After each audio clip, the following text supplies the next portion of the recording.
Hello, ladies and gentlemen, boys and girls. My name is OctoMan, and today we are going to take a look into how to create a Hangman game in Unity. I'm going to go and pretty quickly check if audio is fine, and then we are going to start.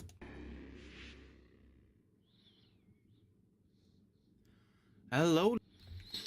So the sound is good, everything is fine, running everything over here, so let's get started.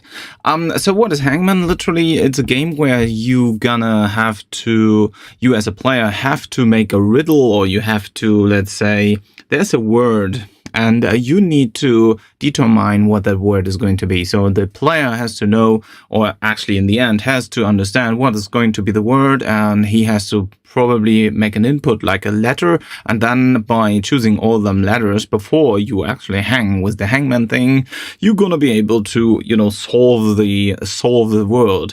And you have, like, I don't know how many tries, maybe 5 tries or 7 tries or whatever, and hangman is going to be just a, let's say, symbolic thing. So how do you do this? Pretty quickly is, well, we just need a container about a word, or maybe multiple words, and like some kind of a dictionary which can be picked like randomly automatically. Then we need a system which is going to create us multiple, let's say, underscores or something, where we can put in like input fields, where we can put in the letters if they have been created or actually picked correctly. And then at the very end, we're gonna have something to spell out some game over, or you won, or whatsoever, with this and that amount of tries, let's say. So what is the actual issue on that? Well, the logical issue is rather simple. We just need to solve, or actually pick how we want to go and solve or actually give the players the input. So what we can do is we can make something like using the keyboard for an input field, and then we just need to make sure that there's only one possibility for an input for inside this one, let's say, word, or inside this input field. So let's get started pretty quickly. Super easy things first. So we need to first have some idea how we want to go and put all these words into consideration. And I would like to, or I will go over and try to, let's say, automate things. Why? Because the length of a word can be like small, like 3 letters, but it could also be like hundreds of letters. And each of them letters later on, we need to, let's say, split the actual string of the word into multiple, splitted strings or splitted letters. So in the end, we have the possibility to, let's say,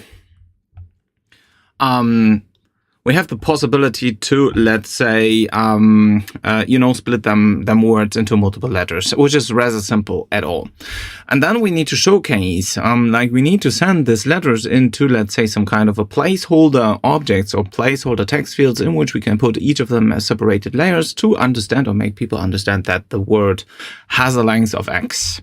And then whenever the guy or the girl, or whoever the player actually is, if the player is going to pass over like a letter T, that at the very end the letter is going to be seen inside the actual string, or inside our to solve puzzle or to solve word. So basically, simple things, if you get the idea behind it. So, and I believe the only thing, which is maybe the second hardest thing on this complete concept behind it, is going to show the amount of letters in the end. So what we're going to do is I just created a 2D scene over here, so nothing fancy overall, just a new simple project. And what we need is, of course, we need a canvas. So we go to UI canvas over here. I'm using Unity 2K21. You can use literally any which has a canvas and has all the things over here. You don't have to use the canvas. You can even use simple text fields. No, that's not possible anymore anyways. So we're gonna have to use the canvas and all the other text elements and stuff like that.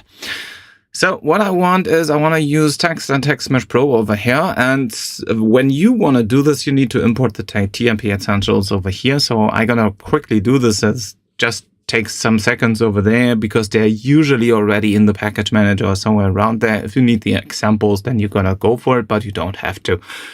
What you can also later on do, if you want to use your own fonts, you can use them inside TMP Essentials or TMP Pro as well, so no worries about this. So these are just our simple placeholder objects, or simple text fields, which we are going to prepare in a moment. So What we also may want to go for is using only upper letters if we want to. So when there's one letter per, let's say, per thing over here, that they're going to fit inside that. And then we're gonna, we'll put them all next to each other, like inside like a sentence or whatever. And you can also do this, by the way, not just with Hangman games. In the past, there were games where you're gonna be able to buy a letter, and then if you are able or allowed to, or if you have to riddle a complete sentence, like, I don't know, something fancy over there. So with that, Hangman over here literally is going to do the same. You just take one word. You can also use multiple words. All of that shouldn't be an issue over there. So what we need is some placeholders over here. You can make them as big or small, however you please and like. What I usually do, I split my game screen from the scene view so I can see how huge is the actual field over here. Somehow it looks like there's something cut away from my screen over there, or it's just, well, no, it looks okay.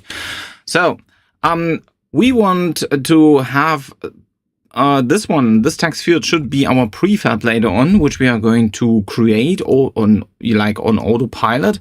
What I want to implement is an underscore for each of them letters to be filled. Like when we're gonna later on have multiple of these text fields over there, in which we want to put our letters, like when the letter has been solved or something like that, then we put it in, and then we're gonna have like multiple other ones next to each other. So this is what I want to go for.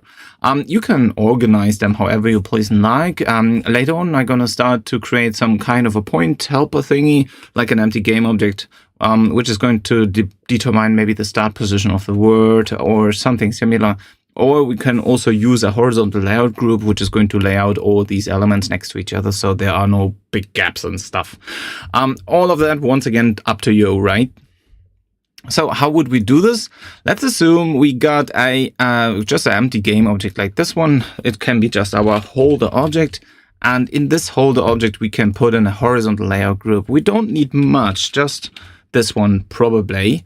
Horizontal layout group, so all of them will be layouted left to right next to each other. So if I'm gonna rename this one to be a letter, as being my TextMesh Pro thing, I'm gonna put this here. You can see it starts to line up to the top left corner based on the actual horizontal layout group. So what I can do is I can also say I want the middle left to be a starting point, or the middle center, one or the other. If I now duplicate this multiple times, you're gonna see it's going to put each, the word left to right, but the actual center point of the holder is not going to be recognized at this particular point because it is not leaving to the left, like a middle left center over there. So what we might be able to is use one of the other. Middle center might not be a good one. Maybe we're gonna try other ones. Lower left, middle right. Well, actually, middle center should be okay. So this one is just once again, it's just a placeholder object. If we're gonna say, okay, we put we're gonna use them as they are next to each other, then we can also say, okay, depending on the word and the length and stuff like that, we could also reposition this complete holder object. It doesn't really matter for me, and for you shouldn't as well. So, and what we later on, or what I want to later on achieve, is that these letters are going to be populated automatically as an amount how long the word is going to be. We are going to, be able to solve, or the player has to be able to solve. So the Hangman, once again, is just the graphics in the end. It doesn't really matter at all.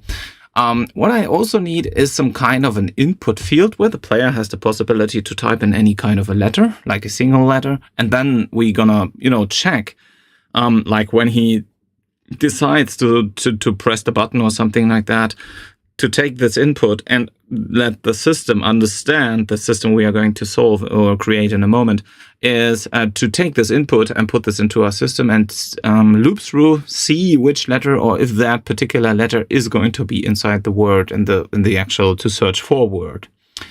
So what we want to go for is I need an input field. So I go to input field TextMesh Pro, and I can put this literally anywhere. I should be able to also determine this maximum input per this input field. So you can only use one single letter inside this input field. Well, I believe there's a possibility to do that. character limit over here. This is the one. So I want to be able to put a character limit of 1. So I only can input one single letter. To test this out, you just hit play. And we're going to go and take a look into the actual game view over there. And when I click in this and I put in a T or an R or anything, you're going to see I can only put one letter. I can hack on my keyboard. It doesn't matter. So I have to delete whatever I've inputted. I'm going to put the letter I'm looking for. The thing is, I probably can also make it so that all the letters are always uppercase letters. I'm not quite sure, but maybe we can do something with that content type. Not quite sure. If it's not, well, then it is what it is. Maybe it's alphanumeric. No, it's not. Password. Password, by the way, is going to give you asterisks. So if you need some password fields later on, single line, multi-line. We are only in a single line one here. Yeah, so I'm not quite 100% if there's a possibility to say only use uppercase letters. Read only. We need to make the possibility later on to read this, but we'll get there. So once we hit the enter key or once we hit a button, we should be able to, let's say, send the letter into our system we are going to create and then check through, is the letter here, is it here, is it here, is it here, is it here, and so on. And after that check, we're gonna, we empty out the input field and then we highlight or actually fill the corresponding fields based on the word we have selected or we have created beforehand. So like picked from a database of hundreds of words. So this is going to be probably the hardest thing. We just go for just like 5 words or something. You pick actually, or you decide which one you want to use for.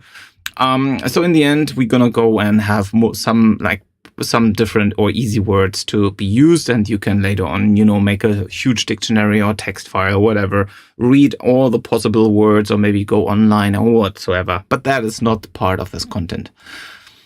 So to get a bit deeper into it, I want to create a new empty game object. I usually name mine Game Manager or something similar, so I can put all the scripts we are going to create into it. Also, in my assets folder, I create a new folder over there, call it scripts, of course, because that's what we are using or what we actually need.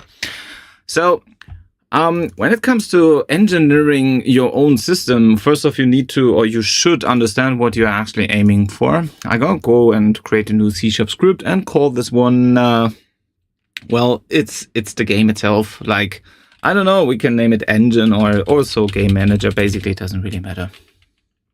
I'm going to make a big G and a big M. So this should turn out to be a gear icon over here, and I can put this game manager script directly on my game manager object once the compiler is done running. So with that said, and after everything is going to be working over there, the game manager should be on our game manager object, and we double click to open, with Visual Studio Code or whatever you're using. Basically, it doesn't matter. Just make sure that it is 100% correct and IntelliSense is working on your own. Then we say, yes, we trust the author because that's we are on our own literally, so we don't really care. What we need is we need to implement the using TMP Pro for that, because otherwise, I believe it's like that. Otherwise, we get issues. So TMP Pro TM Pro is going to be the namespace where all the necessary content is going to be inside, like the string parameters and stuff like that, and also the input field for the TMP Pro, so for TextMesh Pro. So what we need is actually a possibility or basically a connection to the input field so we can read the value of it. So I'm gonna need to make sure that I create a new public, and now it has to be TMP. I'm not quite sure if that is called TMP input. So I just go through. I believe it's input field like this one. And so this is going to be our letter input or something like that. So, well, not that, letter input. So from there, we can pick the value, which is inside. We can empty out the value, the string over there, the string parameter. Then, since we don't know, we don't really have a dictionary of words or something, we can use and create a database for that. You can use a text file for that. You can use a scriptable object for that. Basically, it doesn't matter. But we need some kind of an array or list of some at least. And maybe we're going to make an open array and we can put in a bunch of strings of words inside and just pick one randomly based on the round we are playing, or maybe the difficulty level and so on. To do so, I just go and create a new public string array, which is going to be, I just name it now dictionary, but basically, or a word list. Maybe I'm gonna name it word list.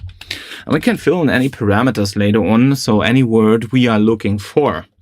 So with that, we can later on also split them strings. So after we picked it, we want to split a string into multiple substrings. So basically, let's assume our word, the looked for word is going to be word list.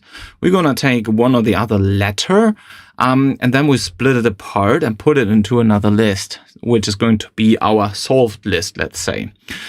Could be also an array, doesn't really matter at all. Probably an array is not the good idea, except we know the length of the string beforehand. Which we can read actually from the word list itself. So both works. A list works because it's dynamic. An array works also, but we need to define the size of the array before we are actually filling in the data. So we don't have to make it public, but I want to make it public, so I'm gonna give you an idea how it looks like. So if you haven't ever worked with strings in general, then this is maybe something new for you. I don't know. So we're going to create a new list. The type is also a string. So we need to put this into these triangle brackets. And then we can say this is our, let's say, letter list. So each letter or actually a solved list. Let's name it solved list. Solved word, basically the solved word list. We need to determine that we are creating a new list of type, string, open close parentheses, and close the line with the semicolon. So in here, we're gonna put, after we have, picked at game start or whenever we press a button or something like that, after that, we wanna make sure that we're gonna pick the word and then we split the string into multiple substrings. So each letter separately and put them into the solved list. Then we know how long that is. And once we know the length of the list, we're gonna be able to generate or create the actual these things here, like these text fields based on the length of that. So per each iteration, basically, we're gonna put one of them prefabs. I don't have the prefab yet, but we'll get there in a moment. So what we need is basically all these separated text fields, so we can see and compare if there's something in already or not, as well as if it has been picked or not, and something like that. So we can later on just loop through all the extra content and see, okay, at position X, we're gonna put our letter X, if it is the letter X or T or whatever. But we need to make sure that we haven't used that already.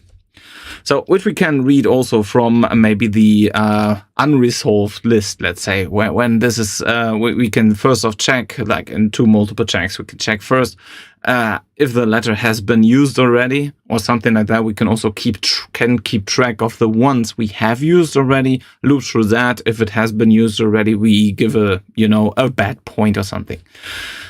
So, what would I do next after we got the solved list? Because that is where our word is going to be sorted in a way later on, like after we fill the content into it. We need a list.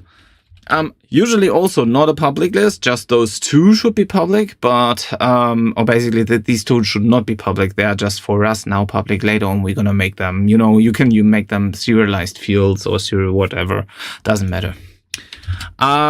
This list over here is going to be type, TMP Pro text, because these are the fields we want to fill content in. So I'm gonna put TMP, I believe it's called text. Yep. So this is going to be type TMP text, which we are auto-filling, auto-generating. So this is going to be our letter holder list, let's say. Once again, we don't really need to see that, but for, let's say, for debugging purposes, that is going to be the easiest part over there. So we now need to tell, we generate a new list of TMP text, open close parentheses, close the line, well, not with a colon, but with a semicolon. So once we got this, we now know whenever we, loop through that, we instantiate a new something. And this is what we definitely need to have public, which is going to be, well, a game object, which is going to be our text, how do I name it? Prefab, our text prefab. So, actually, it's not a text prefab, but a letter prefab, let's say. So this letter prefab is going to be instantiated every iteration, depending on the size of the word in the word list, or even the size over here of the solved list, which we are going to, iterate through. And every time, or how many we need, we're going to put them into, and now this is going to be the next important thing over here, is going to be another game object, or probably we can better use a transform. And this transform is going to be our letter holder object, the one we just generated or created with the horizontal layer group, so we get, everything in place in general. So, once again, you can always go make your own commands about what should happen and so on and so forth. We don't really need the update loop over there, except, well, not even with a button. Well, I try to avoid using the update loop as much as I can. I better go for coroutines and stuff. However, what we now want to do is at start, like when the game starts, we want to pick a word from the word list. So, and we want to prepare the complete game to be filling the solved list by the splitted string, and put this, add this per each splitted parameter through it. Then we're gonna count what's the amount of that and put that into the generated prefabs inside this letter holder list, and make it so that it is part, like the parent of them letter object in this correct order, let's say, going to go into the letter holder based on the letter prefab. So this is how you prepare the game, or how you prepare the thing. And if you want to have something hidden or not hidden, then you need to, think about it is solved or half solved, or randomly picked letters to be seen or unseen, and so on and so forth. So you can go and iterate through and send in any letter, let's say, to make it solved or even not. Or maybe define how much you want to go for. So when we start the game, we want to, let's say, initialize the play field. I'm going to name it initialize, something like that. So in start, you want to call initialize, because you want to, do everything over there. To keep things clean, you better go for and do the initialization one after another. So, how does it work now? Again, we pick a random word from this word list. Just super simple. So how do we pick a random index and the correct, or the word we want to go for? We can create a new temporary string, just temp word or something is equal to, and now we want to pick from the word list, and in square brackets we need to define an index. So we can define the index beforehand or directly inside. Let's do it so it's not so crowded beforehand. So I create an integer for the index, and I name it index. So it's just an index between 0 and the maximum amount of words inside this list, -1. And how do we do this? We just use random.range, open close parentheses, and we pick an index between 0 and the word list dot length. So this is the maximum length over there. We don't need to negate -1 because this will never reach the highest amount or highest number. In this, we're gonna pick the index we just have chosen beforehand. Pretty good, super easy, nothing fancy overall. So the next one, after we have now picked any temporary word, we now need to split the word and put this into our solved list, because we now know what is going on, what is the currently picked word, right? How do we split it right now, and how do we get it into the solved list, you ask, or might ask? So first off, there is something which is called, string.split. Something like, let's say, temp word.split. So, and now the question is, how do we actually split? And as you can see, we have a character separator, we have a count, and we have some split string options and a bunch of other things over there. Oh my God, where is it? So, can I do it like this? So as you can tell, our separator is basically nothing. So we want to make sure that each of them is going to be splitted by nothing. Since it requests a character, I'm gonna go for and just use nothing. I want to split it by, I'm gonna use these double quotes over here. I'm not quite sure if that should or could be, you know, more than enough, let's say. I'm gonna go for, and we're gonna check in a second what the split is going to do over there. So, but split is going to give us back, as we can see here, a string array, which is absolutely that what we are going for. So first off, I'm gonna make it so that I create a new string array in here and give it any name. For example, the splitted word.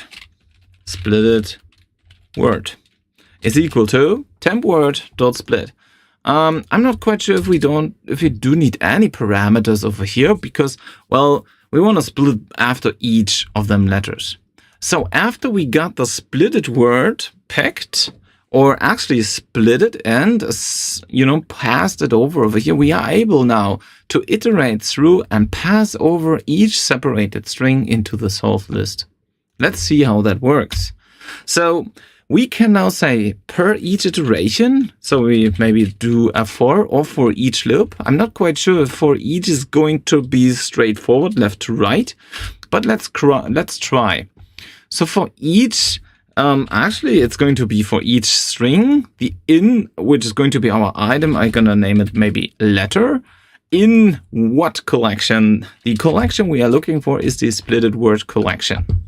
So for each letter inside that, which is of type string, we want to do the following. We want to add each letter into the solved list as a new letter. So we're going to say solved list dot add. What do we want to add? We could, by the way, we could also use add range, so we don't need to iterate through. That's probably a bit faster over here because it's doing it automatically. We're going to take a look into that probably. So for each letter, we want to add each letter inside this solved list. And once we got this, everything should be good to go. So before we go any further, we want to see if that really 100% works, right? So we go back to Unity. We're going to see what we get inside the game manager, at least for the moment. We don't do anything with these letters here. We just want to see what's happening inside the game manager first, because we want to go through all the debugging content and so on. So we got the letter debug content over here, like this text mesh pro input field. If you want to, you can just drag it in already so you have it connected. Then we got the word list. So inside this word list, which is once again of type string array, we're gonna add maybe like 3. I'm gonna add maybe 3 different words. Maybe a rat, maybe I don't know, a bicycle. I don't even know if this is spelled right, so you go for it. And maybe I'm gonna put in a coffee. Okay, so these are not hard words, but well, we need something to work with, right? So then we got this solved list over here. If I now go and press play, we should see that the solved list gets something based on the pick from our initialize. If not, then the console will tell us that there's an issue. So as we can tell, the solved list now has only one element. It has not split it at all into multiple elements, which is bad. That's not what we want. We want each separated letter split it inside that. So how can we, let's try, how can we actually split that correctly inside the splitted word? So maybe what I want to do is, before I do anything else, I want to see a debug line over here. Learn to debug, that's super important. So debug.log. I want to see what is the first letter inside our temporary word. No, in our splitted content. Splitted word in square bracket 0. I want to see what's inside. before I go forward and try to fit something I might not have discovered beforehand. So now we should see the whole word, or we should see only the first letter after that. To make sure you always see what's happening, drag the console maybe next to the project. The project is currently not as available or as necessary, so make sure you see always the console, the game view, as well as the scene view at the same time to help you out.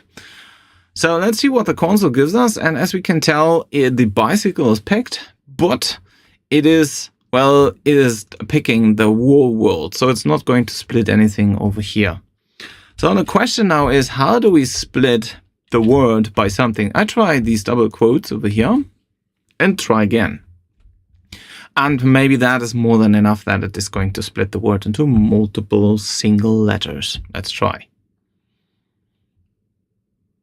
So I'm gonna hit play again, and we should see, well, again, a complete word or a single letter inside our console. So as we can tell, we still see only the coffee in its complete thing. So over here as well. So that is literally not what we are after. So the question now is, how do we split the actual word? So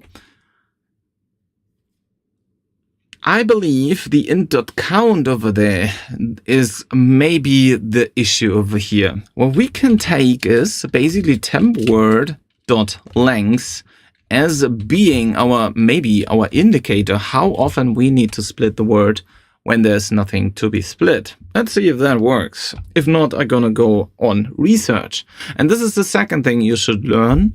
You should always need to make sure that you are allowed and able to use all your skills in kind of research. Like if you don't know what's going on, where could be the issue, and how could I split things, and so on and so forth, and use research. So that's what I'm gonna do for. I can use, you can always go for the Unity API. You can also go for C# and say split string, and how to do it correctly, because it's not how shall I say, it's not Unity only, but because it's C# content, right? So how can we now do this actual splitting over here? And well, if we are going to use a phrase, then we can use an empty space in between things. But if there is nothing to be used, well then the question is, what can we use to actually use them separators or something similar like that? So maybe we can, or maybe we are able to split it a bit different, let's say. So I'm gonna go and take a look into that. So because this double quote over here does not really work overall. And if I'm usually that things should be the actual, they should be there, but there's nothing in between. The only way to do it is using a space in between, but we don't have a space inside our actual word. So the question is now, how do we actually do this correctly, let's say? So, and then fill the content accordingly, because we don't have really anything in between inside this word. If we're gonna say, okay, each of the words need to be prepared, so each of the words literally do have, let's say, a colon in between, or a comma, or just a space in between, then it might be easier, or it might be useful or more useful to actually get things running over there. So once again, since we don't have any data we can use, maybe we're gonna have to prepare it the way it should work over here. So how can we do this? Let's assume we are going to use a comma or a dot. Then we can use them as being our argument to become splitted. I don't even know if it is necessary to go and split that. But let's assume we got a dot over here. So how do we... Oh, wait, give me 1 sec. I need to save that. How do we prepare this right now? Is each of them letters now need a dot in between. Like every time we have a letter over here in between, we need to put in, little single dots, like in this input. So once again, oh, my red is gone. So in between them letters, I need to put a dot.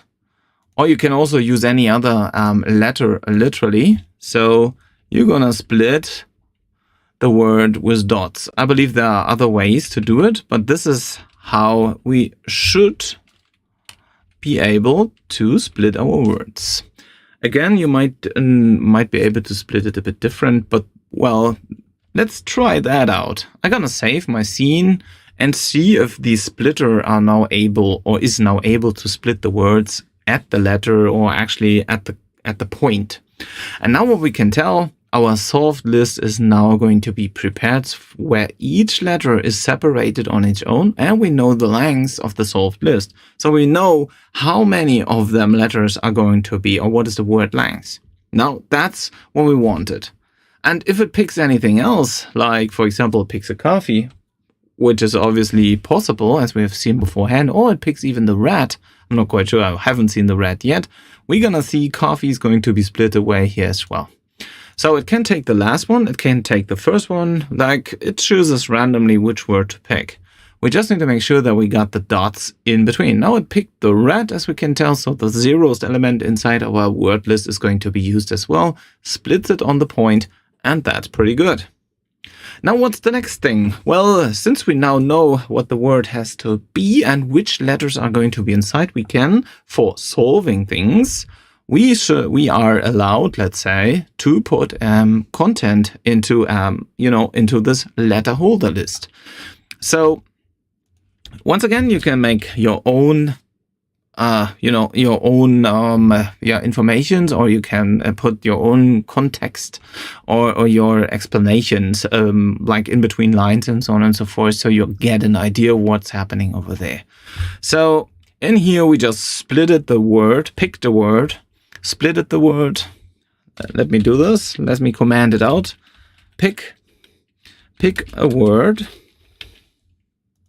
In here we're gonna say we split the word by dots. Gonna put it like this. Oh, I gonna have to use another slash over there. So we split the word by the dot. So each single letter is separated. And once we have splitted that, we have added this, to our solved list, so we know what the result should be in the end, and where our content is going to be. And now the next one is we need to create the visual. So the visual is going to be, again, will be held by this TMP Text Pro list over there. Usually not visible. It's just a private one later on. For us, it's just a visualizer. So we see that the code is going to do what it has to do. So what we now need is a for loop in which we can determine the length. The length is going to be our solved list dot count over here. And we just start to iterate by 0, I guess. Yep. So per each iteration, we want to create a new letter prefab, instantiate it, add it to the letter holder list, as well as make it so that it is becoming the child of our letter holder transform. Let's try. So first off, we need to give it a name. Probably. Yeah, it's better because... No, do we need? I believe we don't even need to. What we want to do is we want to instantiate something. Instantiate. What do we want to instantiate is going to be our letter prefab. So that's what we're going to tell first. Letter holder. Nope. Letter prefab. It's of type game object, so nothing should be an issue. Then we have the possibility to determine a position and a rotation, but we also have the possibility to take just the transform as a parent, and that's what we want to go for. So we're gonna pass over the letter holder, and that's it. We don't need to do anything else. Probably, not always. We need to tell a space dot. I'm not quite sure. I believe the world space is the correct one. So you don't have any weird issues. Probably it's not working. Oh, probably we just have to say false. There was an issue with scaling of UI elements and stuff like that.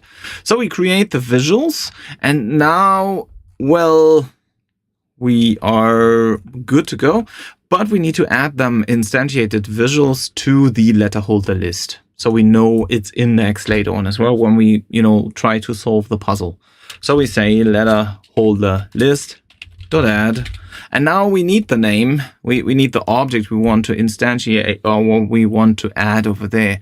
I'm not quite sure if we can mix that things up. Let's try. I'm gonna cut it out, and I want to add an instantiated letter prefab, which is obviously not working. So what we're gonna do is we're gonna create a new game object, like a temp, our temp holder object or something like that, and we pass over the temp over there.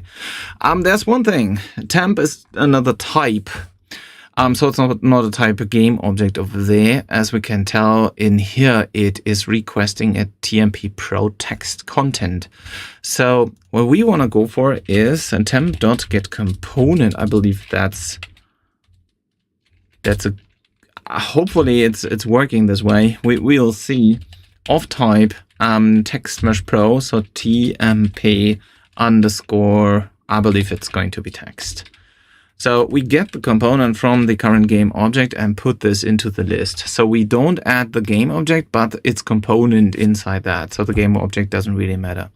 If we later on want to regenerate a new puzzle, let's say, or a new word, well, then we need to go through the holder list and delete all the game objects and stuff like that. No issues with this. So let's see if that works. I'm gonna save my script, and we're gonna have to fill some content inside the game manager, which is obviously going to give us the possibilities, let's say, and the things we need.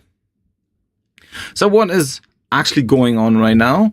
We got the solved list, we split by point, and now we need, or we're gonna see later on the letter holder list.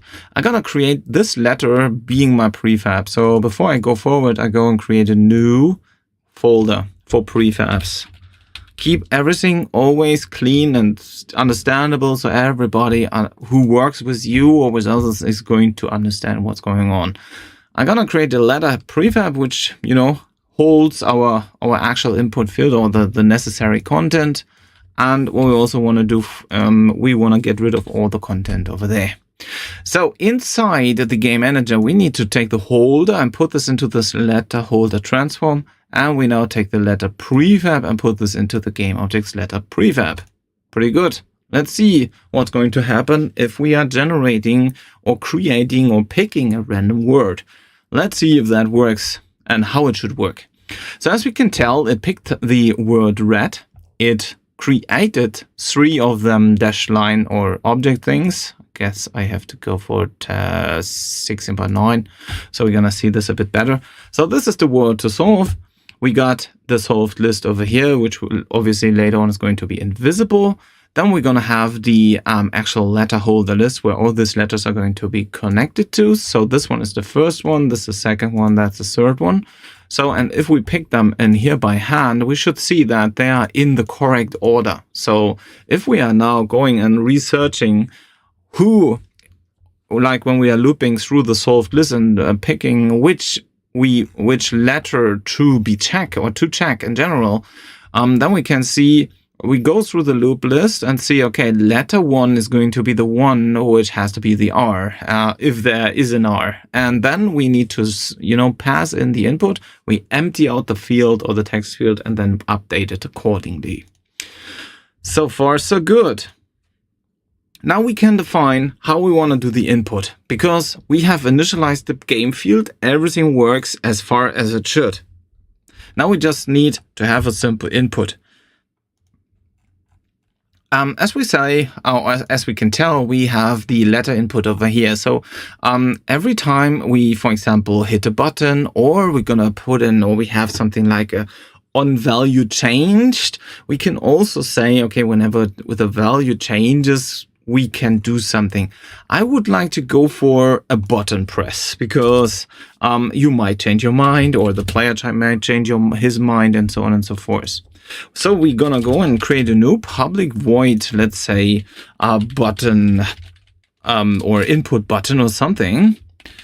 which is going to do two things. The first thing this button should do, it should read the value of the input. And if the value is not empty, then we can go forward.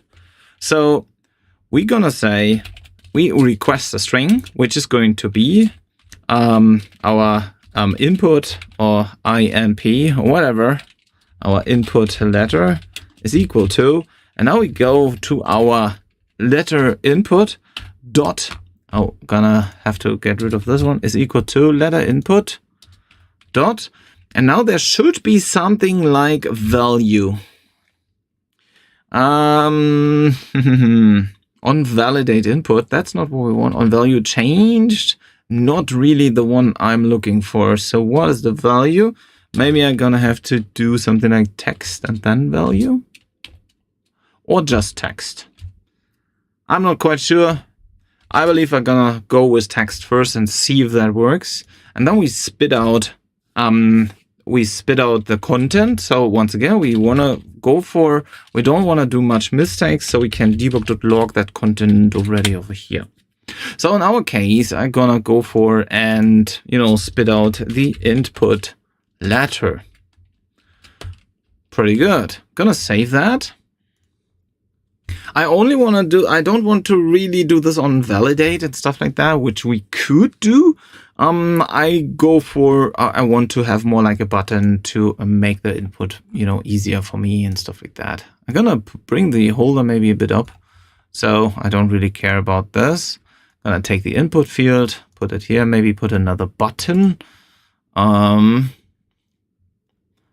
TMP Pro button, like this one. This is going to be our, I don't know, input button, whatever. And we can, of course, go and change the text on it, which is going to be a check letter or something like that. So you can define it, you can reposition it, you can put it wherever you please and like. But what we want to go for is inside the on-click event of the button, we want to add a press, this one. We add the game manager as an object. We go to function, game manager, and we're going to go for input button. This is going to be the function we have created for like a second ago. So now what we also want to do for, or want to go for, is something like if the input letter is empty, so null or empty. I believe there is a null or empty a possibility to check for. Let's say if it is equal to that. Oh, we need to do an double quote. So if there's nothing inside, I believe there is a possibility for null or empty. Null or empty, I'm not quite sure. Or is equal to string dot empty, or is null or empty. I believe one or the other might work, not quite sure. The AND operator cannot be used over there. Pretty strange. Maybe I can do it this way. Nope, impossible. Okay, so I'm gonna go for if there's nothing inside. If that is the case, I want to return. I don't want to go forward because, well, it is what it is. Maybe there's a secondary possibility for with an OR statement. We can also say if there's just a space inside, like if there's, is a space in between them, like a single space, then we also want to return. So we don't want to have any empty letters or no letters or an empty letter. That's not what we want to go for. Let's try that out. So if I go for, I'm gonna wait until the compiler is done over here. I first off go and start the game itself. What I want to go for after this debug line over here, I want to make sure that I get rid of that. So I clear that off. Now I go inside here and put any letter, let's say an R. And now I go check letter. And as we can tell, it gives us back the letter R when we check the letter, which is obviously what we are looking for. Pretty good. So the next thing is we want to see if that is going to work, of course. So we want to see if this letter we have inside is going to be inside our solved list, because, well, we need to iterate through and check for this particular letter. I'm gonna split it up into in another function just in case, because we might have issues here and there. So I'm gonna make it so that we are calling it so it's easier for us later on also to debug. So what we're gonna do is we're gonna check a letter, and the letter we are going to check is a string parameter, which we are going to pass over, and that's it. So in here we want to go for, we can say we go with a for or for each loop. Usually shouldn't be an issue. It's of type string. The letter is going to be our letter. Maybe I'm gonna name it just L. Inside the collection is going to be our solved list over there. So if we find L, like the letter we are looking for, in this case with this letter, if we find it, we want to unhide it inside, or actually put the content inside the correct index of the letter holder list. So if L is equal to letter, so if these two match, meanwhile we loop through, if that is the case, then we want to go for into our, give me one sec. We want to go for into our letter holder list. But we don't know the index. So we cannot use the for each loop. I guess we better go for a for loop. So for int I is equal to 0, colon, no, it's a semicolon, while I is smaller than our solved list dot count, because it's of type list. We want to say I++, so we increase I. And, oh, what did I do? That's wrong. Okay, like that. So we don't know L now, so we're going to use I in this case. So no, it's actually, if a solved list in square brackets I is equal to the incoming letter, so we compare what is inside solved list, then we can say letter holder list dot I, which has the same index, dot text is equal to a letter. So we're gonna show that on screen. Let's see if that works. So before we can do this, by the way, is we want to make sure that, at least for the moment, that we are calling the check letter function after we are passing this first check. So what we're going to say is check letter, and then we're going to pass in the letter to check, which is going to be our input letter. After we are checking this, we want to empty out this input field, so we can say letter input dot text is equal to nothing. So basically we empty it out like this, maybe. And so we're gonna do the check. We check the letter and we unhide it if it has been found. Let's try.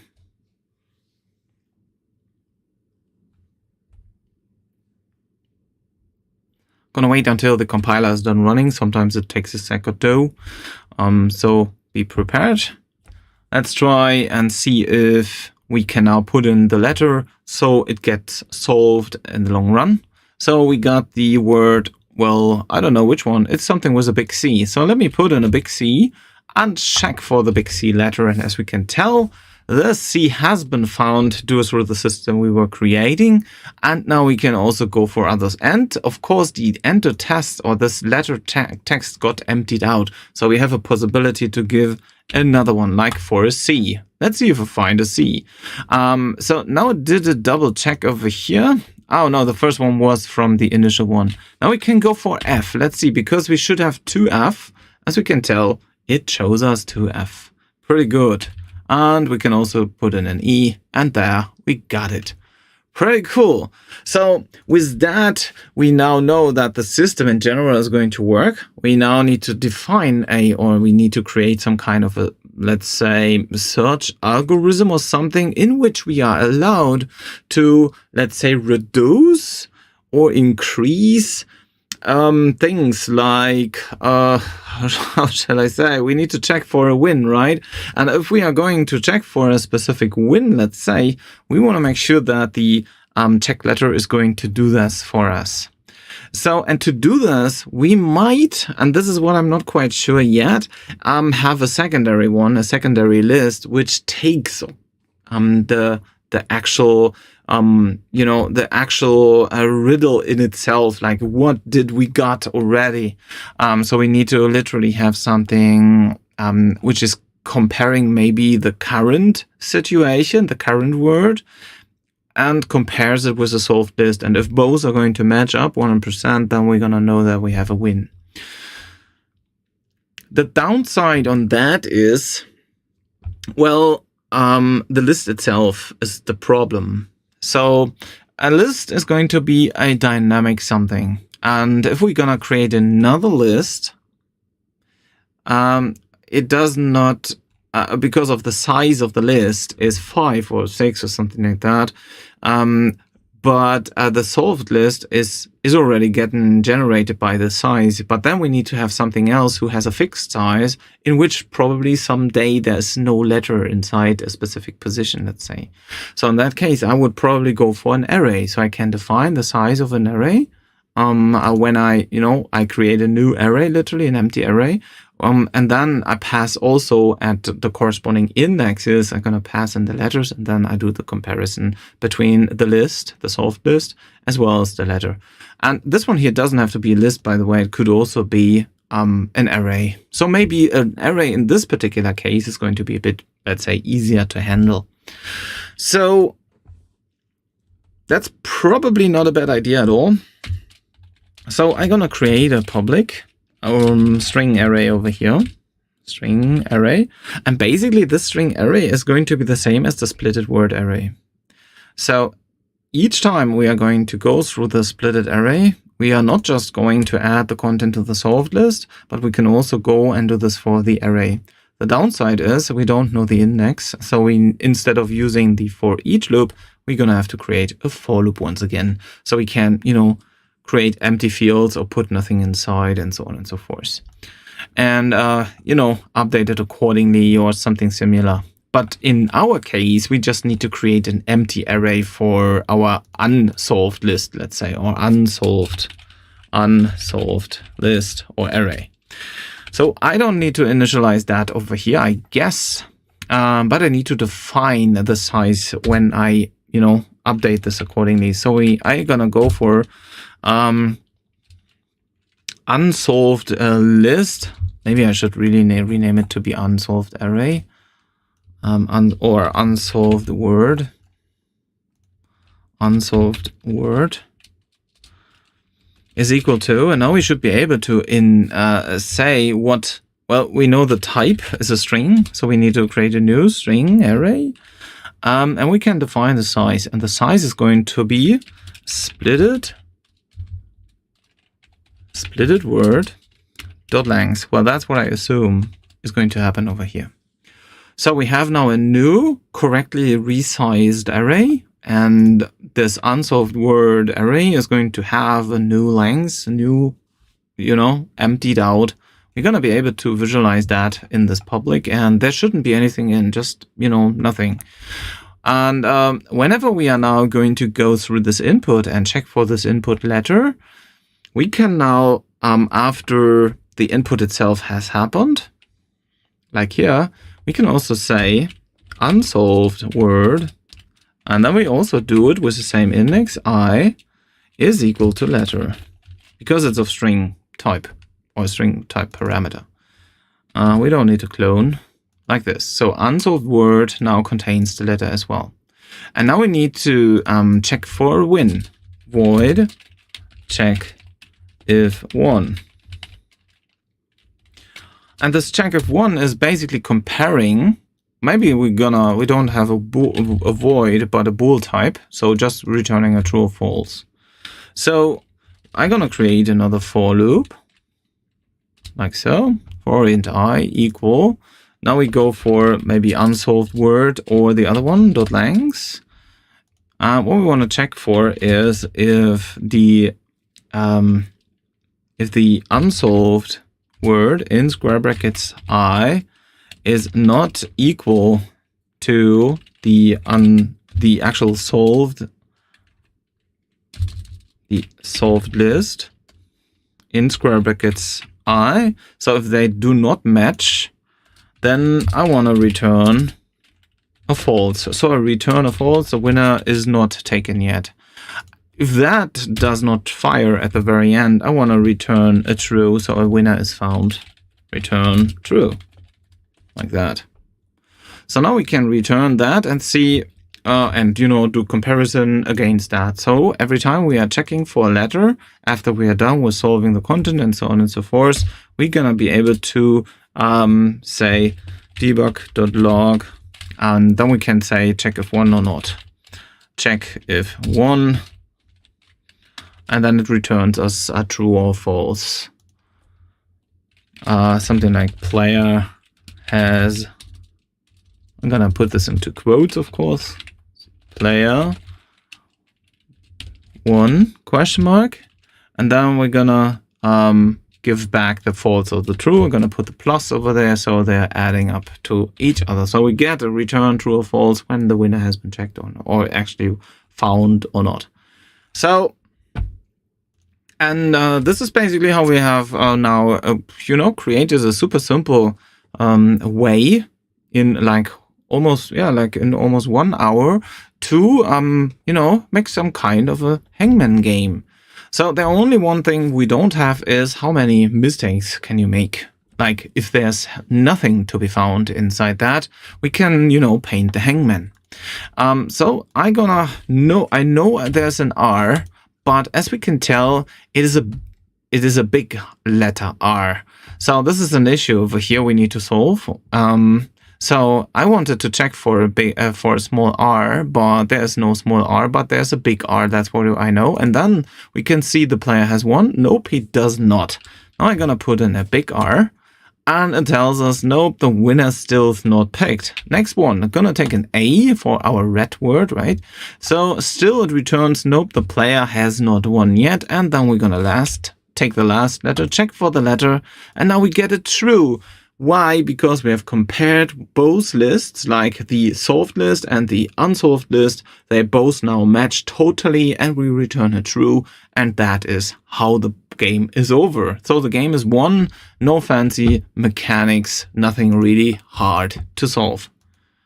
So the last thing, once again, is going to go, you can put in UI, like user interface and stuff like that, and show on screen big letters, blah, blah, blah, or like hey, restart a round, pick a new word, stuff like this. So basically you just restart the scene and, everything starts from scratch. So you initialize after restarting, a new word is picked, new letters are going to be solved or just put in, and so on and so forth. Everything can be reset as long as it's not static. And then you can, do something like this.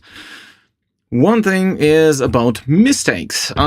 So Hangman usually also lives from, hey, you haven't been able to solve it in a short amount of time, so I'm gonna give it something like a like an integer for mistakes. So, and what you can do, this is maybe the current mistakes, and then you can also say max, like the maximum mistakes to be made.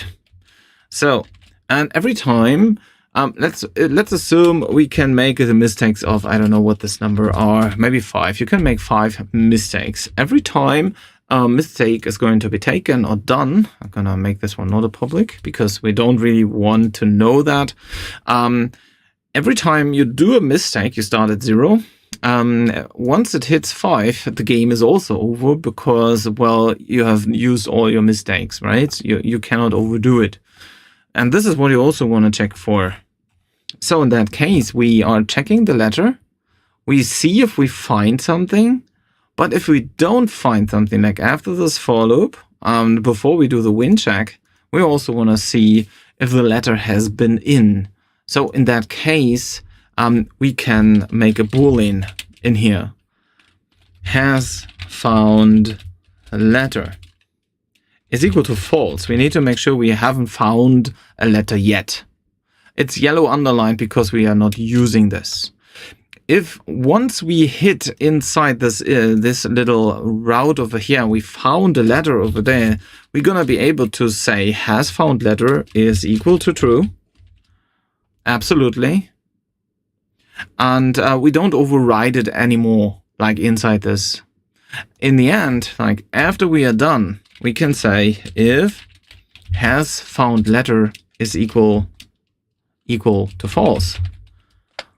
What do we want to do? We want to add mistakes. So mistakes plus. And then we want to check if we are game over by mistakes.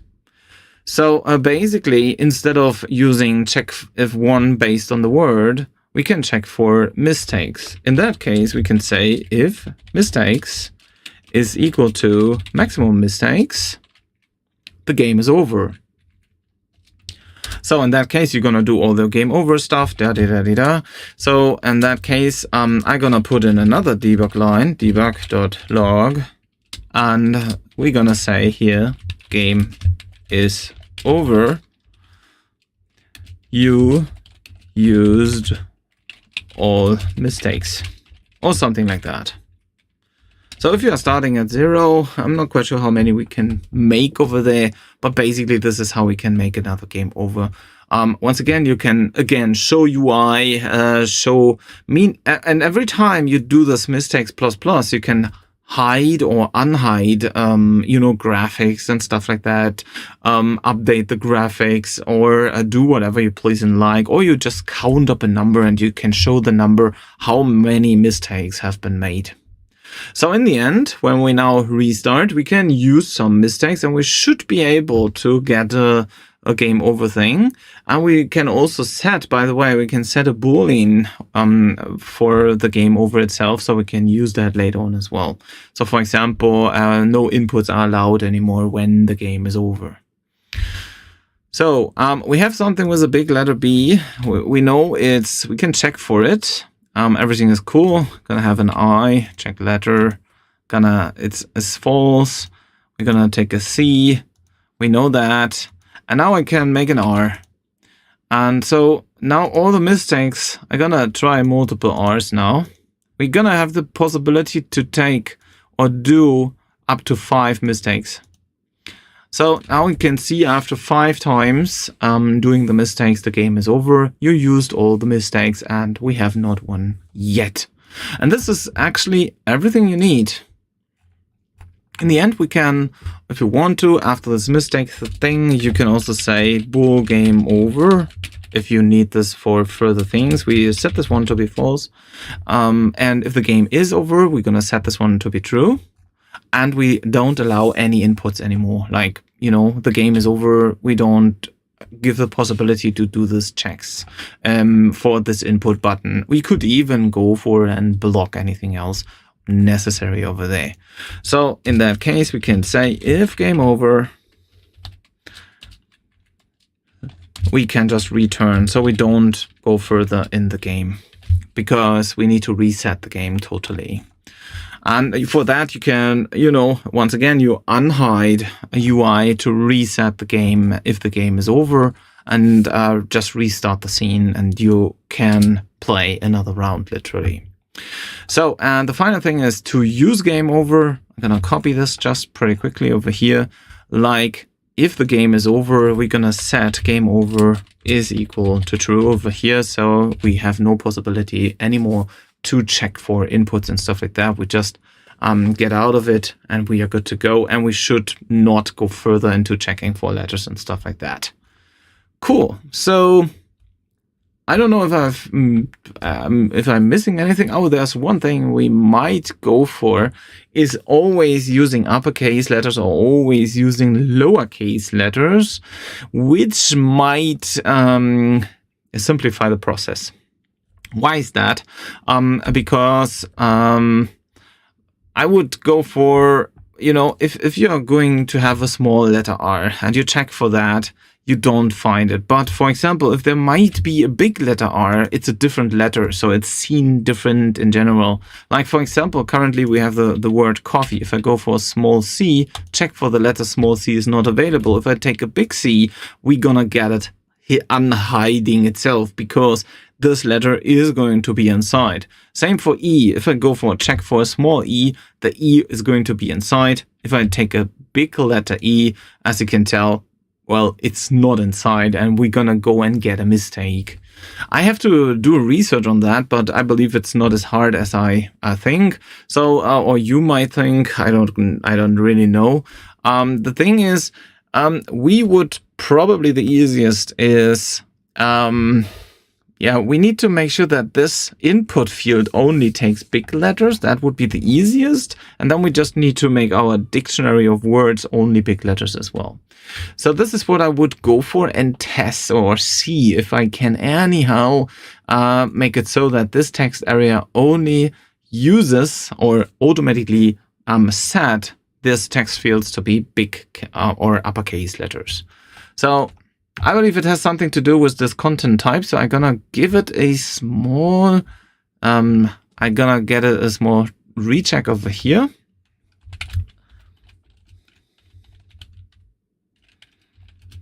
So I do my research pretty quick, so you can do your research on your own.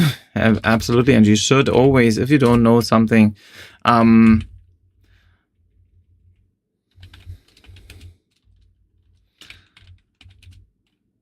gonna look for only uppercase letters, and let's see if that brings me any result. So how to validate input field for only characters.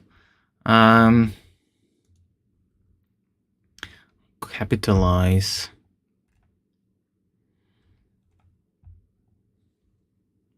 What we could probably do is, it might need to, we might need to go for and have a system behind it which is doing that.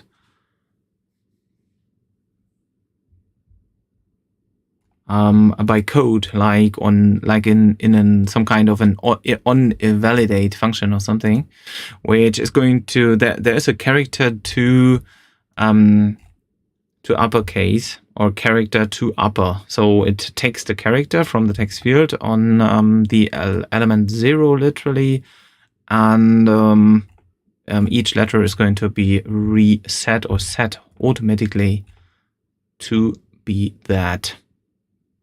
Maybe we can use that inside the on validate, like on value changed, on select or deselect, no, on value changed. So basically, whenever we change a value, we're gonna create a converter.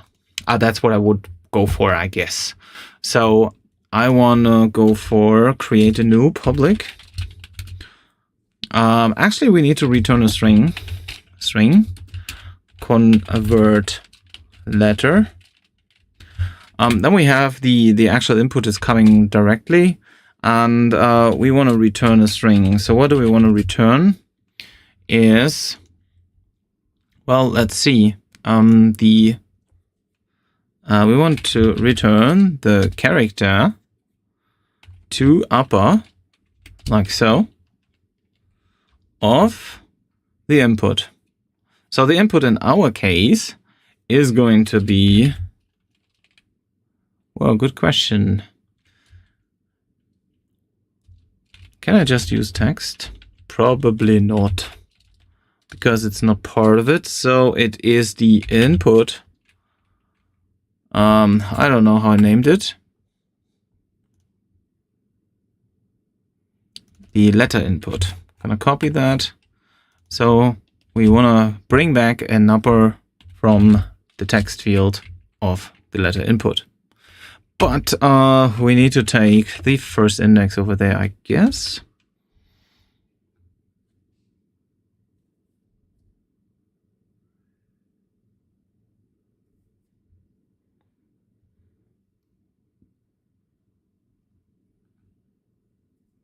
Do I need to convert this one to a character? Nope, I don't. Yeah, good question.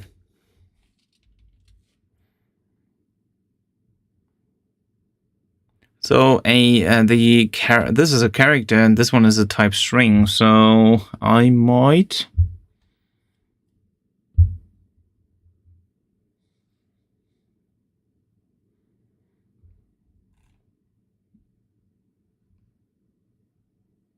I might need to do another something.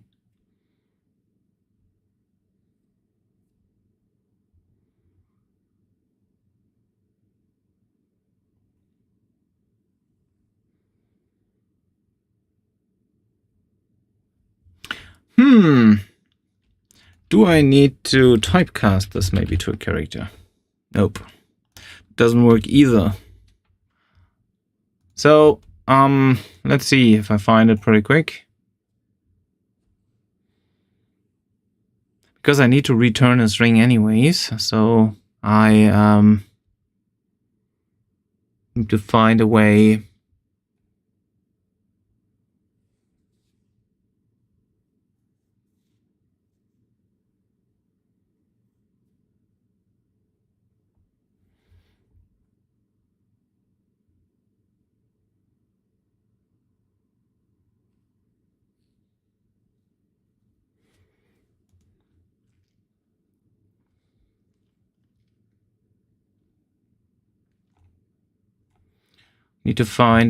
to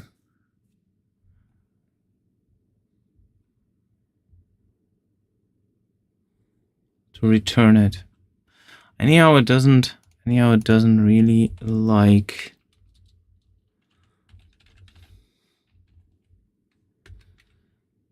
me to do it this way.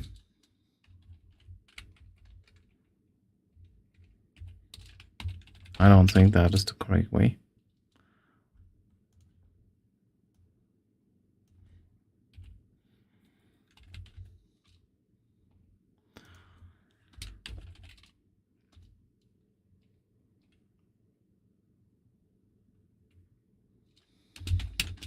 I'm gonna try to first off take the complete input over there and see if it makes more sense to first off store that into that, and I might be able to use that. No, I don't.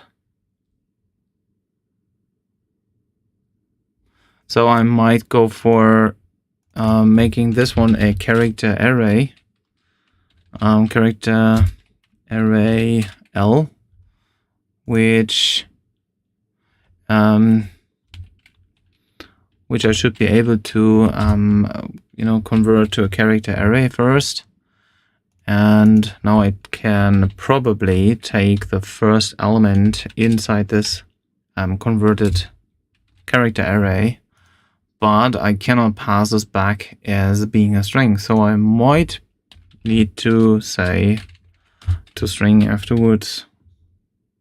That's a bit complicated, but maybe it works. Not quite sure.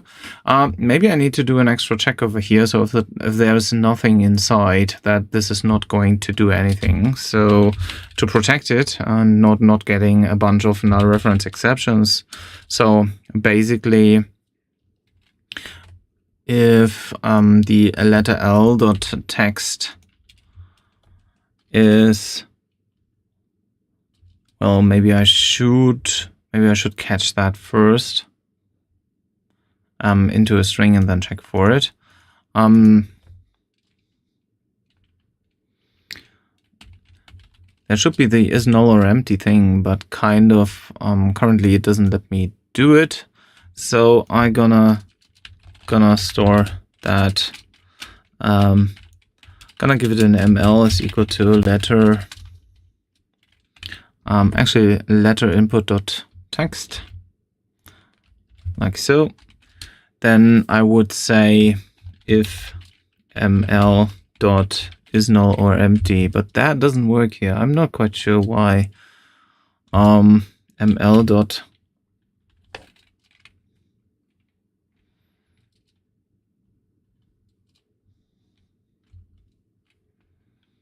I don't know. So if ml is actually equal to nothing, we just go and return. What do we return here? Actually, we return string.empty, so an empty string. Let's try that out. Inside the actual input field, in here in this on value change, I want to whenever there's input, and this value changes. I want to make this letter, no matter what kind of letter it is, I want to make it in uppercase. You can also, by the way, and it should be able to, or you should be able to, always go and make this a lowercase letter. So on this input field, I go and do on value change string. I'm gonna pick the game manager, go to function, game manager, and I want to find, where is it? I don't remember what I named the function. Cancel invoke input button. A convert letter.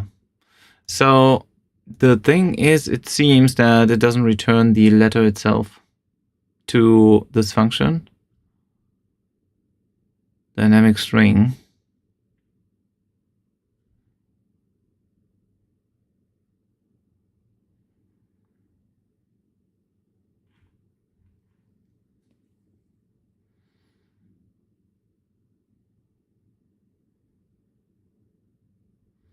So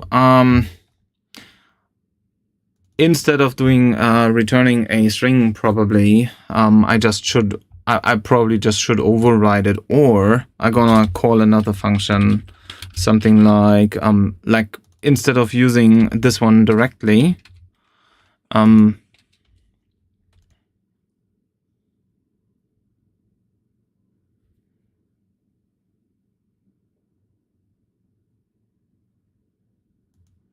that's interesting. Why can't I? Oh, because of this public one. Because of the void. So I'm gonna name it maybe just convert. From here, I just say letter input dot text is equal to convert letter, like so. So I basically go around it a bit. And this one here is going to be the public function we are looking for. This one here is just a return function. So basically I could connect them both, I guess. And the last thing is I need to use the convert function directly on here inside the on value changed. And hopefully it converts it automatically to uppercase letters when I put in a lowercase letter. So let's try that out. So I go and look for my convert function. And now I press play and see what's happening. And maybe I get a bunch of issues or errors or stuff like that. But this is something everybody has to, tackle sooner or later. So if I'm going to put a small a, as we can tell, it automatically now makes that a big A. And I can check for it, but I don't have a big A. And now the final thing is, all our words inside the word list now have to be uppercase letters. So that is basically the final thing. So if we are looking for a red, then we want to make sure that all of them letters are going to be big letters. So if you are going for a word like bathroom or something like that, you're gonna need to put the dots in between, super simple. Coffee, gonna type it again because it's probably faster, coffee, and I'm gonna put my dots in between them letters, gonna save the scene, Control S for quick save, and the final step is just check against it and see if that is working as it should. So the solved list should show us, big letters only, pretty cool. If we are going to check for an F, I check them and we can see we got uppercase letters. And if we have an E, we're gonna get uppercase letters. With a C, we got that. And we got an O. And we have won the actual Hangman game. So once again, the coding in itself is not as hard as you can see. Do your own research on things. Like if you have trouble with, content, split the problems and the issues into smaller issues until you find out, if you figure out a way how you can create and design your own systems. Like if you are new to programming and you need something super small, something simple, split the problems into multiple sub-problems until you make it.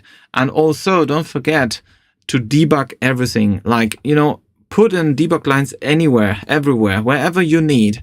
And so you should have the possibility, the simple possibility to get into everything necessary.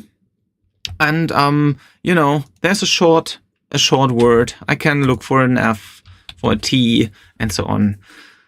Look for possibilities. Take a look, think about what is needed, what do I need to show things on screen, what do I need to input things on screen, what is necessary for the player to get or not get. And if you want to, of course, you can put in like a mistakes counter over here. It's just read the number of the integer converted to string, put it into a text field, you're good to go. Easy peasy, right? So all of that, whatever it is, can be done by you. Just keep on learning, keep on teaching yourself, and, you know, keep on watching my videos. If you like this video, don't forget to thumb this video up if you haven't already. Don't forget to subscribe to the channel if you haven't already. And once again, thanks for tuning in. I hope you learned something at least.